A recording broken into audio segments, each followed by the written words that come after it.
રાજકોટમાં 22 લોકોને મોતિયાના ઓપરેશન બાદ અંધાપાની અસર મામલે અમદાવાદની 4 તબીબોની ટીમ રાજકોટ પહોંચી છે, જ્યાં પીડિતોએ મેડિકલની ટીમનો ઘેરાવ કરીને વળતરની માંગ સાથે ભારે હોબાળો મચાવ્યો છે।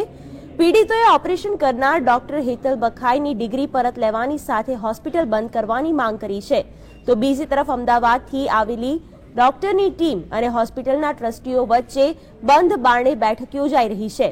આ બેઠકમાં district health regional director Rupali Mehta અને ઓપરેશન કરનાર ડોક્ટર પણ હાજર છે, ત્યારે પીડિતોને સાંભળવાને બદલે બંધ બારણે યોજાઈ રહેલી બેઠકને લઈને કંઈક ભીનું સંકેલી લેવાનું થઈ રહ્યું હોય તેમ લાગી રહ્યું છે।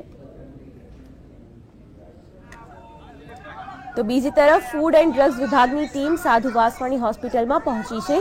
રાજકોટ ફૂડ એન્ડ ડ્રગ વિભાગના હેડ એસડી શાહ તેની ટીમ સાથે હોસ્પિટલ પહોંચ્યા છે। અમદાવાદથી આવેલી 4 તબીબોની ટીમમાં ડોક્ટર સોનલ શાહ, ડોક્ટર જિગ્નેશ ગોસાઈ તેમજ ડોક્ટર રૂપલ ભટ્ટના નામના 3 આંખના રોગના સ્પેશિયાલિસ્ટ છે, જ્યારે ડોક્ટર મિતેશ પટેલ નામના માઇક્રોબાયોલોજિસ્ટનો સમાવેશ થાય છે। આ ટીમ અંધાપાનો ભોગ બનેલા લોકોની આંખોની ચકાસણી કરશે।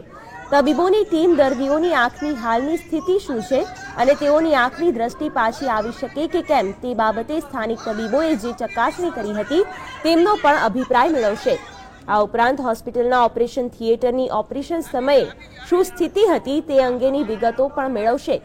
ગઈકાલે અંધાપા કાંડ સામે આવ્યા બાદ હોસ્પિટલનું ઓપરેશન થિયેટર સીલ કરી દેવાયું હતું।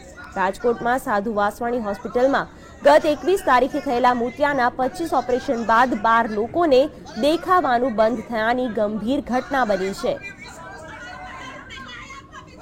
અને વધુ વાતચીત કરીએ અમારા સંવાદદાતા મયુર સોની સાથે। જે મયુર, જણાવશો બેઠક પૂર્ણ થઈ કે નહીં? બેઠકમાં હાલ શું ચાલી રહ્યું છે? જી શિવાની, બેઠક પૂર્ણ થયા બાદ અમદાવાદથી આવેલી જે મેડિકલ ટીમ છે તેમણે એક પછી એક દર્દીઓને તપાસવાનું શરૂ કર્યું હતું। તે પૈકીના 4 દર્દીઓને એવું કહેવામાં આવ્યું છે કે તેમની આંખોની દ્રષ્ટિ હવે ફરી પાછી ક્યારેય આવી શકશે નહીં। 4 દર્દીઓ છે જેઓને આજીવન અંધાપો ભોગવવો પડે તેવી સ્થિતિનો સામનો કરવો પડી રહ્યો છે। તે 4 દર્દી પૈકી એક દર્દીએ જીએસટીવીને જણાવ્યું છે કે ડોક્ટરે તેમને જણાવ્યું છે કે કુદરતનો ચમત્કાર થાય તો જ તેની આંખોની દ્રષ્ટિ પાછી આવી શકે છે। તેની આંખની અંદર જે કોર્નિયા છે તેની અંદર રસી ફેલાઈ ગયા છે અને તેઓની હવે દ્રષ્ટિ પાછી આવે તેવી શક્યતા નથી। તેવી જ રીતે અન્ય 3 દર્દીઓને પણ તેવું જ જણાવવામાં આવ્યું છે। આ સમાચાર આવ્યાના થોડા સમય પહેલા જ ફૂડ એન્ડ ડ્રગ વિભાગની ટીમ અને તેના હેડ સાધુ વાસવાણી હોસ્પિટલે પહોંચ્યા હતા અને તેઓએ દ્રષ્ટિ સાથે તેમજ હોસ્પિટલની અંદર ઓપરેશન થિયેટર છે તેની મુલાકાત લીધી હતી અને કાગળો તેમજ અન્ય વિગતો લઈ તે ટીમ રવાના થઈ ગઈ છે। હાલ અમદાવાદથી આવેલી મેડિકલ ટીમ અન્ય દર્દીઓની ચકાસણી કરી રહી છે અને ત્યારબાદ તેમનો રિપોર્ટ સામે આવે તેવી શક્યતા છે। હાલ તો એ મહત્વના સમાચાર છે કે 4 દર્દીઓ છે જે આજીવન હવે અંધાપો ભોગવશે એક આંખે। જી બિલકુલ। જી મયુર, પીડિત દર્દીઓએ વળતરની પણ માંગ કરી છે, તે વિશે કંઈ કહ્યું છે?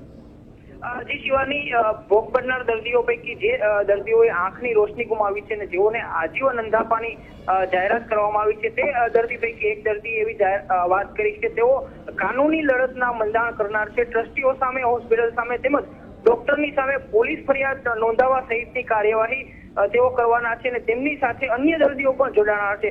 ભોગ બનનાર તમામ 11 દર્દીઓ એક સાથે હવે કાનૂની લડતના મંડાણ કરે તેવી શક્યતા જોવાઈ રહી છે। જી શિવાની। જી બિલકુલ મયુર, સમગ્ર માહિતી બદલ આભાર। તો જે રીતે અમારા સંવાદદાતાએ જણાવ્યું, અમદાવાદથી ગયેલી સ્પેશિયલ ટીમ દ્વારા દર્દીઓની તપાસ કરવામાં આવી હતી અને ભગવાન જો ચમત્કાર કરશે તો જ તમારી આંખની રોશની પાછી આવશે તેવી વાત કહીને તેમને ઉડાવ જવાબ આપ્યો હતો।